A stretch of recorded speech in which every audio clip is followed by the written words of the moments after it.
What's up, guys? I'm here with my co-host of the Birdie Juice podcast, Sandra Meyer. We're here at the new PXG location in Dallas, Texas.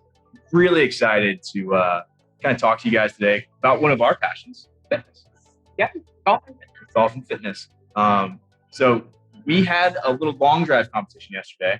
I was dead set I could get the ball speed up over, or club head speed up over 120. I didn't. I called that. Yeah, Cass caught it in the car. No way you're getting 120. He started out at 101. Yeah. 102. We got him up to, what did we get up to? 112? 113? I peaked at 115. So I peaked yesterday at 115. But I got 305 yardage, like total yardage, right? I thought you were 310. 310? 310. Yeah, 310. My last one was 305. I was 311. So you have about a yard. But what I took from that was I got to work on my fitness a little more. I got to work on my specific golf long drive fitness. Sequencing. There's a lot of stuff I need to work on. But talking about fitness a little bit, I got to get my club head speed up. You actually train for golf and for swing speed and for power. So what does that look like for you? Because I don't. I just do CrossFit for vanity reasons. So what is your what's your fitness routine look like? Yeah, so fitness has always been a big part of my life. My mom was always very into fitness, so I grew up watching her work out and just be like a really strong woman. So it was always like an inspiration to me to I don't know, I was just like the weird little kid that like wanted a six pack, you know? Like I would go to bed and I would do 100 sit-ups before I went to sleep, at like 10 years old. Yeah. So I was just always like, that was just what I wanted. And obviously like I had a really good role model in my mom. So it's been a part of my life for a long time. But like you, I started out training just to be strong and like, you know, aesthetic reasons or whatever. Like I just like doing the gym. I like lifting weights.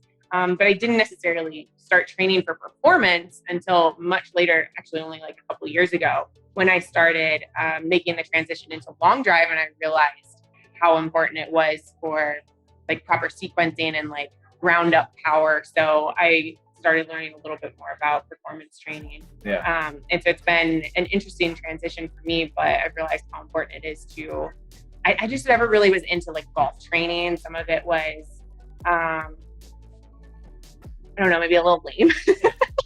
Like, you know, it started to sort of progress into training more athletically now in the last couple of years. Oh, sure. But golf training in the past was more just like balance and mobility and stability, but not a lot of strength or power training. Right. And I love the direction that it's been going the last couple of years. And obviously we have a lot of the guys on tour that, you know, are kind of making those changes.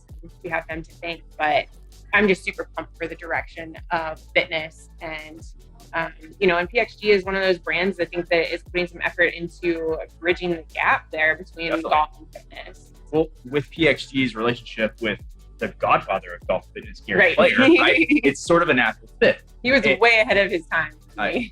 Yeah, very much so. I think there's photos of him and Arnold Palmer and Jack Nicklaus walking the course, and those guys are smoking cigarettes and drinking Coca-Colas, and Gary Player's off the side doing sit-ups and push-ups, right? Yeah. Entirely different ball game and how he's changed the game of golf and golf fitness. But like you said, it's become more athletic training. When I was growing up, if you listen to the podcast, heard my story, if you follow us on Instagram, you know, I played a lot of sports, like football, baseball, basketball, soccer, golf, surfing. I was in the gym for a lot of those, especially with football and baseball. We had weightlifting we had to do. And I remember when I played golf in high school, my golf coach got mad at our whole team because we all wanted to lift weights. And he kept saying, lifting weights is going to ruin your golf swing. It's going to ruin your golf game. Yep. That's been an old trope that I think in recent years is starting to change. Because you have guys like Wyndham Clark, you have guys that are training for golf. They're lifting weights. They're doing explosive movements that you haven't seen in the past.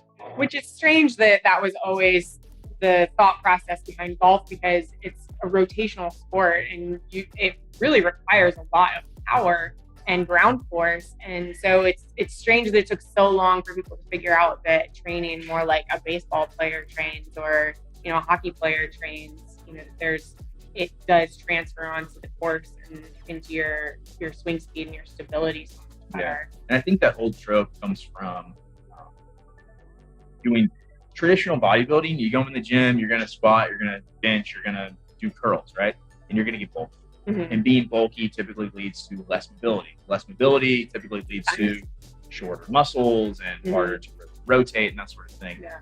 But if you're training properly, if you're doing the right things, like Cass has talked about it, rotational training, dynamic training, working Right. on More dynamic, like just anything that helps with your sequencing. sequencing. And it's not necessarily just for power purposes, but if you have proper sequencing, your actual like swing playing will improve. So without even trying, without getting a lesson.